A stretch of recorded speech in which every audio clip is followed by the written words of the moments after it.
आज मैं आपको सुना रहा हूं इस बच्चों का अफसाना दिल। चौधरी, चौधरी सुनो। गणेश चंद्र चौधरी चुप था। क्या शिकर की तरह शी करे जा रही हो? मैं थक गई जो चुपकी बैठेगी है। अब मुझसे नहीं बैठा जाता।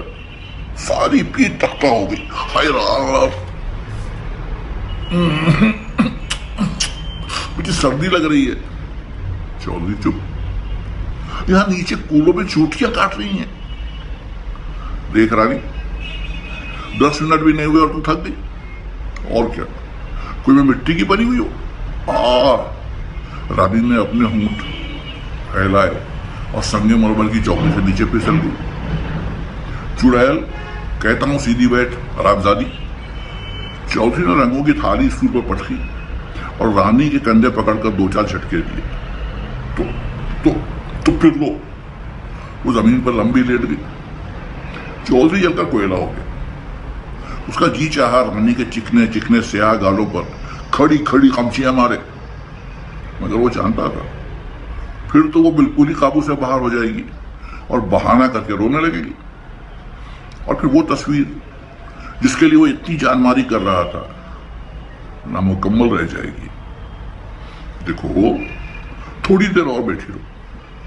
और फिर चौधरी नरमी से बोला, थक गई ना? वो लोट कचित हो गई। थक गई। और वो जो सड़क पर दिन भर गोबर बीनती थी तब नहीं थकती थी? कुतिया गई थी। चौधरी को फिर गुस्सा चढ़ा। कौन बीनता था गोबर? तुम बीनते हो क्या? कैसे सास नंदों किसे ताने देते हो। वो उठकर बैठ गई और चौधरी को यकीन हो गया कि आज का दिन तो गया हाथ से। अच्छा देख, घड़ी रखी है ये, बस आधा घंटा, समझी? आध घंटा थी, बस 6 मिनट। वो चौकी पर चढ़ती हुई बोली। बात ये थी कि 6-7 से ज्यादा तो उसे गिनती भी ना आती थी और चौधरी खूब जानता था कि 6 मिनट के बजाय वो उसे आधा घंटे जमाए रखेगा। रानी ने धब्बों वाली तस्वीर को देखने लगा। सर्दी लग रही है, चादर ओढ़ लो। नहीं, चढ़ा कुत्तों की तरह वो रोने लगी। चौधरी चुप। कमर मेरी कमर है। चौधरी, असल में वो आज शरारत में तुली हुई थी। चंदर मेरी चंदर। चौधरी चुप। कह रही हूं मैं थक गई, अब हंडिया पटकती हूं। हाँ नहीं तो। चौधरी जल्दी से मुड़ा। वो तस्वीर मुकम्मल करने के लिए हंडिया अजायब खाने से मांग कर लाया था। अगर रानी तोड़ दे तो बस समझ लो कि रानी की खोपड़ी की खैर नहीं। तुम्हें थक लो गई। जू काट रही है चौधरी। वो अपने घने बालों को उलझाने लगी और फूलदार मटकी नीचे टिका दी। चौधरी ने ब्रश दूर रख लिया, आंखें घुमाकर लट्टू की तरह बाहर निकाली और गुस्से से उसके चेहरे का गोश्त फड़कने लगा। उसकी चितकबरी छिद्री दाढ़ी किश्ती के बादबान की तरह लहराने लगी, जिससे बड़ा भारी तूफान आने पर सफेद सफेद बादबान हिलते हैं। और उसकी गंजी खोपड़ी पर पसीने की बूंदें फूट रही। लेटे लेटे तो कमर दुख गई। रानी ने डर के जल्दी से अपनी नशिश ठीक कर ली और फिर एकदम से फूट फूट कर रोने लगी।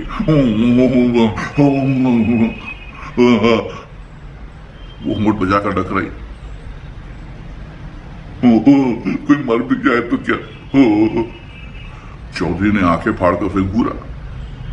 जब कभी वो रोने लगती तो चौधरी के रुखसारों की मछलियां फड़कने लगती और नाक का बासा टेढ़ा होने लगता और ब्रश हाथों में फुलझड़ी की तरह नाचने लगते। तश्तरी के सारे रंग एक दूसरे में गुटमुट होकर एक खिला में तब्दील हो जाते और उसे कुछ ना सूझता। और ये कर्ब की हालत उस वक्त तक तारी रहती जब तक उसके दिमाग से चुभता हुआ कांटा ना निकल जाता। और रानी की हरकतें उस वक्त कांटा नहीं, भाला बनकर उसकी हस्ती के आर पार निकली जा रही थी। हर जीरू पर चौधरी के इस दौरे का पूरा पूरा असर होता था। चुनांचे रानी भी ना बच सकी। उसने फिर अपने पेट को पिचकाया और होठों से फिर कई आवाजें निकालती हुई सीधी हो बैठी। थोड़ी देर दुनिया फिर अपने महल पर घूमती रही। चौधरी का ब्रश सपाटे बढ़ता रहा। रंग की थाली गंदी और बेशक्कर होती गई, लेकिन चौधरी इस दफा रानी प्यार से बोली। चौधरी के बगल में जैसे चूहा सा कूदा। दुनिया के एक महवर का पाया जरा सा लचका। जाने भाई महवर में पाए लगे होते हैं क्या नहीं, लेकिन हुआ कुछ ना कुछ जरूर। चौधरी, तुमने ये देखा है? चौधरी के कंधे झुरझुराए और चिकनी रली की शक्ल की खोपड़ी पे पसीने के दाने फूट निकले। वो फिर भी नहीं। देखो ये काला तिल, ये देखो गर्दन से जरा नीचे और नीचे, जरा उल्टी तरफ। एक हाथ से मटकी पकड़कर और होंठ अटका कर वो अपनी गर्दन से झांकने लगी। देखा है ये तिल? और तुम देख रहे हो चौधरी? वो बनकर शर्माने लगी। मुझे तो शर्म आती है। सीधी बैठ, चौधरी बोल रहा है। बड़े आया, भला कोई किसी का तिल भी देखता होगा? और जब वो ऐसी जगह हो, ही वो इतना ही। मैंने तिल कुछ नहीं देखा और ना देखूंगा। बदमिजाजी बड़ी। झूठे, सरासर कांटरी आंख मारकर देख रहे हो। वो आवारा औरतों की तरह इटलाई। रानी ने सिर्फ ना कुछ कहा दी। चौधरी मखलूब होकर काट के डिब्बे पर बैठ गया। तुझे मालूम नहीं है कि मैं कितना बड़ा हूं? हैरान, कितने बड़े हो? वो भी मटकी झुकाकर आगे बढ़ी। मैं तेरे बाप बल्कि दादा के बराबर हूं, और तू बता कितनी की होगी? 15 बरस से आगे नहीं। और तुझे ये बदमाशी की बातें किसने सिखाई? चौधरी दादा बराबर तो क्या, उसके बाप बराबर भी नहीं हो सकता। जरा मामले को दबाने के लिए कह दिया था उसने। बदमाशी की बातें तो तुम करते हो कि तिल देखते हो। ऐसी बुरी जगह तो तिल है। वो आहिस्ता आहिस्ता तिल टटोलने लगी। जरा सी काहे को हूं? वाह, जरा सी कहते रहो। जरा सी होती तो क्या? रत्ना कहता है जिसकी छाती पर तिल होता है वो रत्ना। ये रत्ना को कैसे मालूम कि तेरे कहां तिल है? मैंने दिखाया था। वो तिल को आहिस्ता आहिस्ता सहलाने लगी। तूने रत्ना को दिखाया था तिल? चौधरी का फिर खून कुलकुलाया और बगलों में चूहे फुदके और गालों का गोश्त फिर ब्रश फुलझड़ी की तरह ठिरकने लगा और रंग हिलने शुरू हुए।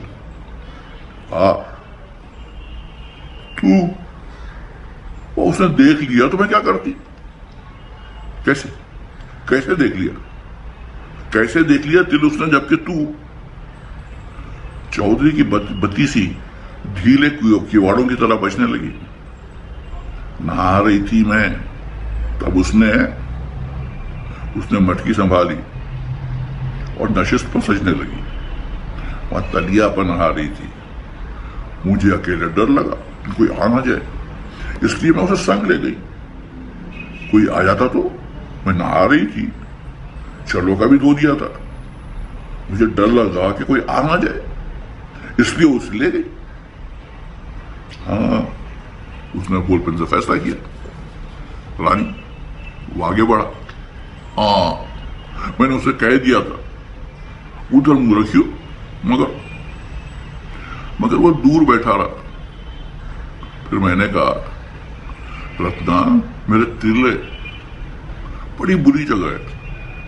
वो बोला नहीं। तो मैंने बोला, नहीं देखता तो मत देख। हाँ भाई, मुझे क्या? क्यों चौधरी? फिर तू कैसे कहती है उसने तिल देखा? हाँ, फिर मैं डूबने लगी। पानी इतना गहरा था, वो दिल से जरा नीचे उंगलियां रखकर बोली, कत्ता मां। चौधरी ब्रश फेंक कर लकड़ी की तरफ चला। हाय राम, फिर सुनो तो चौधरी, तो क्या मैं डूब जाती? मुझे तैरना नहीं आता कुतिया।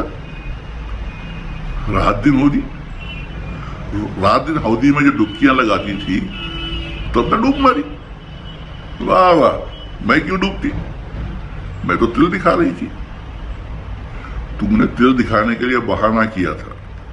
चौधरी ने पतली सी कमची हवा में नचाई। वो अब मुस्कुरा रहा था। हाय राम, ये धोती तोड़ लेने दो चौधरी जी। वो बंदरिया की तरह उचक कर खाट पर जा खड़ी हुई। जो तुम मारोगे तो सड़क पर भाग जाऊंगी, मुझे शर्म आएगी। मैं कह दूंगी चौधरी चौधरी। बुड्ढा रुक गया। क्या कह देगी? मैं कह दूंगी चौधरी कहता है मेरा तिल लुच्ची। चौधरी पागल गीदड़ की तरह नाचने लगा। रानी समझ गई कि तीर निशाने पर बैठा है। सबसे कह दूंगी, सुना चौधरी, मारो तो मुझे, मार के भी देख लो। वाह, ऐसे क्यों बोल रहे हो? इतनी छोटी हूं मैं, जरा सी छोकरी, बड़े खराब हो तुम जी। वो हल्के हल्के दरवाजे की तरफ बढ़ने लगी और चौधरी सर पकड़कर बैठ गया। एक दफा तो जीव में आया उठकर तस्वीर में आग लगा दे और रानी को इतना कूटे के कचूमर बना दे। मगर फिर उसने नुमाइश याद आ गई जिसमें उसे 5,000 रुपए का इनाम मिलने वाला था। एक तो उसका सर वैसे ही घूम रहा था। वो तस्वीरें तो बनाने लगा था और हजारों तस्वीरें बनाकर छोड़ दी थी। उसने खिलते हुए गुलाब का शरबाया हुआ रंग, ठट्टा मारता हुआ सब्जा, नाचता थिरकता आबशार भी बनाया था। उसने सर्द आहों और भीनी खुशबू तक को रंग में समो कर रखा था। दूर दूर के मुल्कों की नंगी और आरास्ता और पैरास्ता औरतें भी उसके सामने घंटों बैठने का फख्र हासिल कर चुकी थी। मगर ये चुलबुली गवार छोकरी जिसे उसने मुगली की गलाजत से उठाकर अपने शाहकार के लिए चुना था, उसके काबू में न आई। सबसे बड़ी मुसीबत तो ये थी कि हजारों रंग लुथेड़ने पर भी उसके जिस्म जैसा मसाला तैयार न कर सका।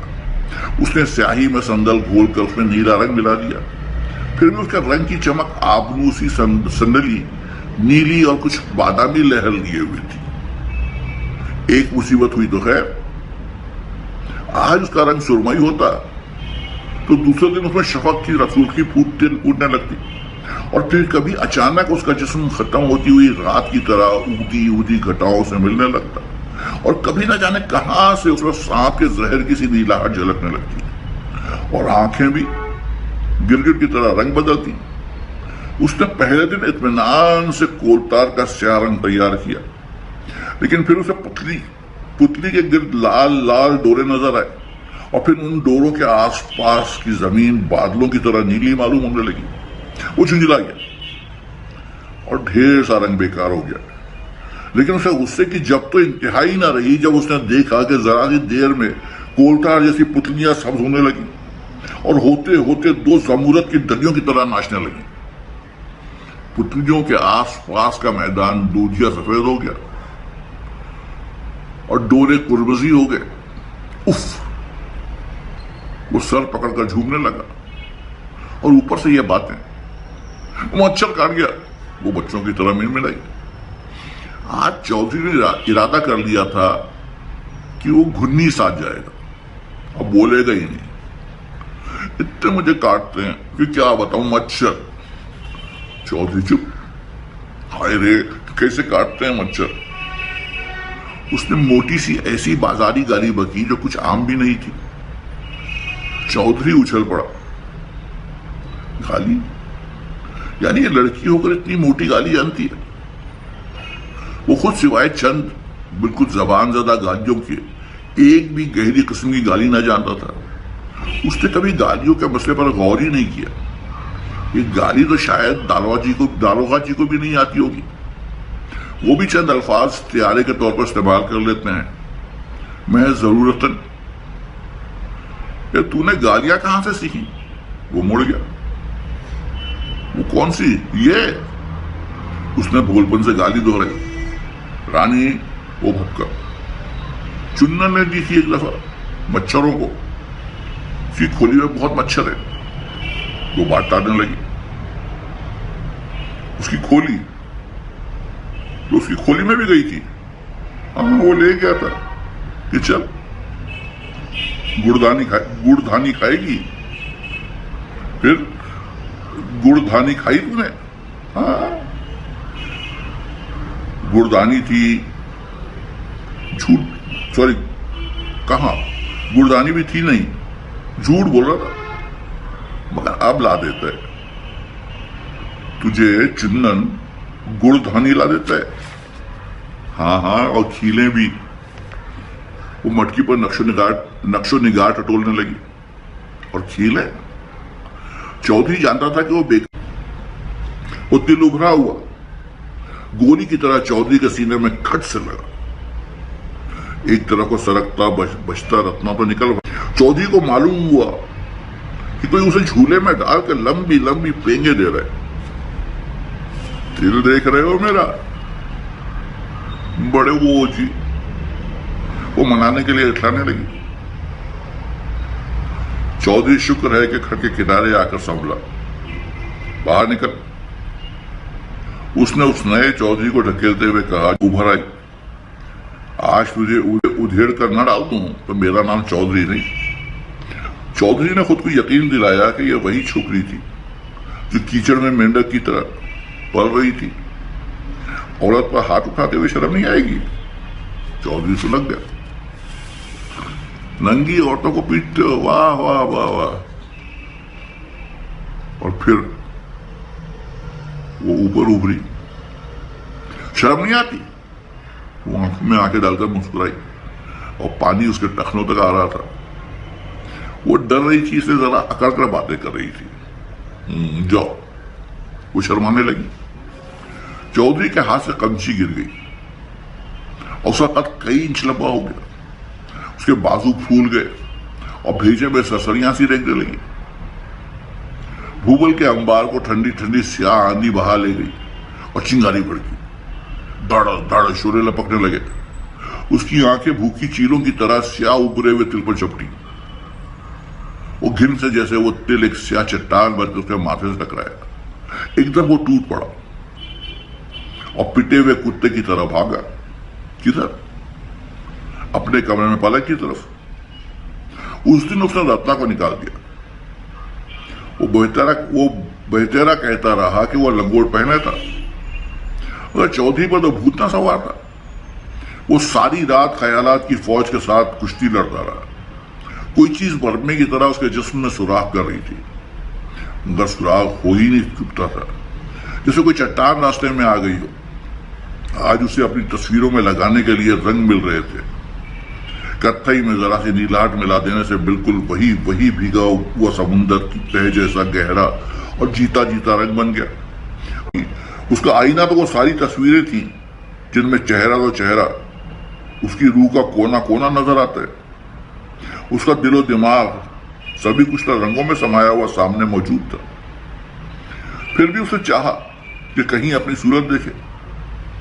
उसने एक टीन के डब्बे को, जिसके रंग दूर दूर के शहरों से आया करते थे, उलट कर झाड़ा।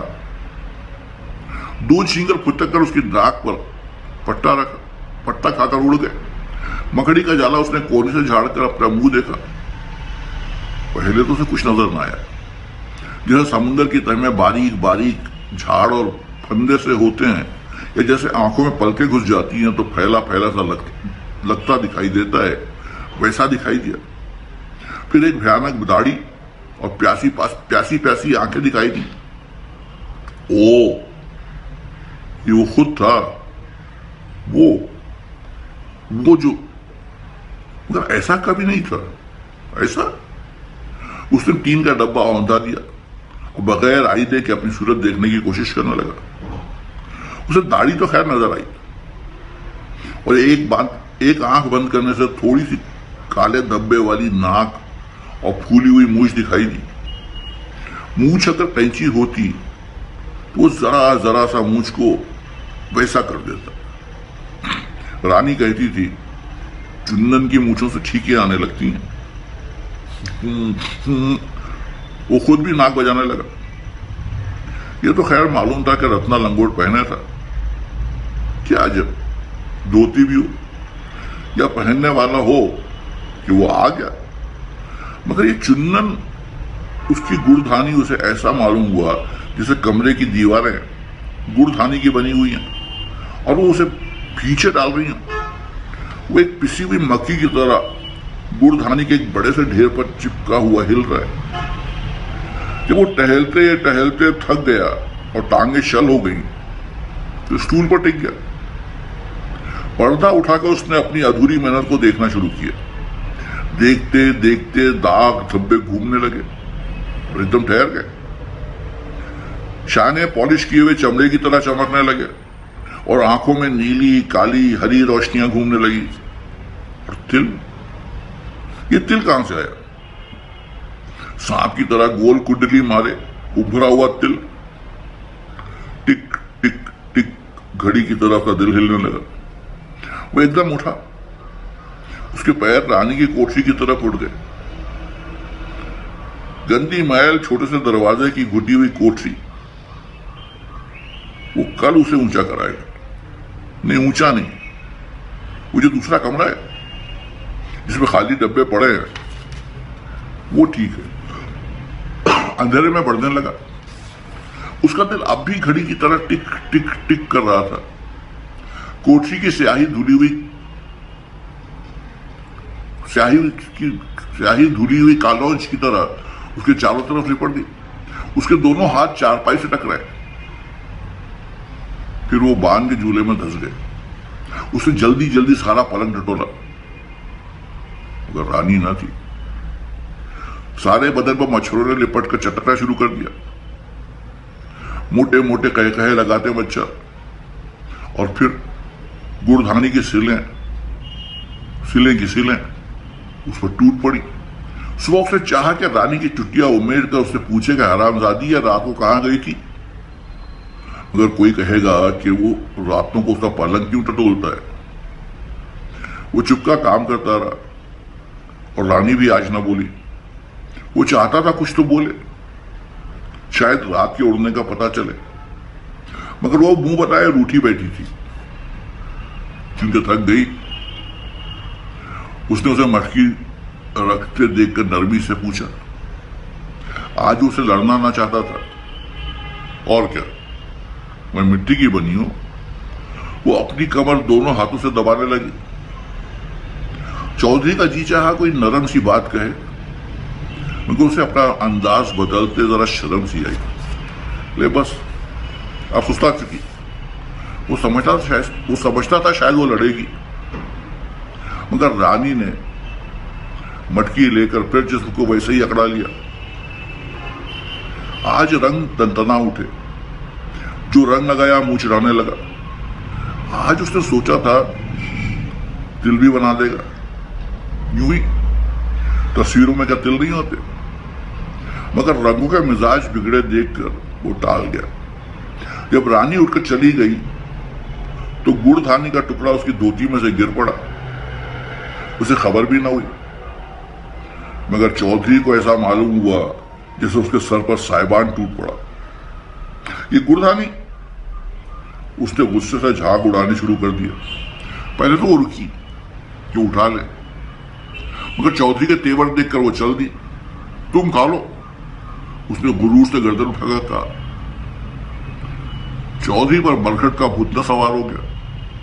वो रानी को जाते हुए देखता रहा और फिर एकदम जूते की एड़ी से उसने गुड़धानी को जमीन पर रगड़कर पीस डाला। दूसरे दिन रानी खुदा जाने कहां गायब हो गई थी। उसने 2-4 कपड़े लेने की भी तकलीफ गवारा न की। जैसी आई थी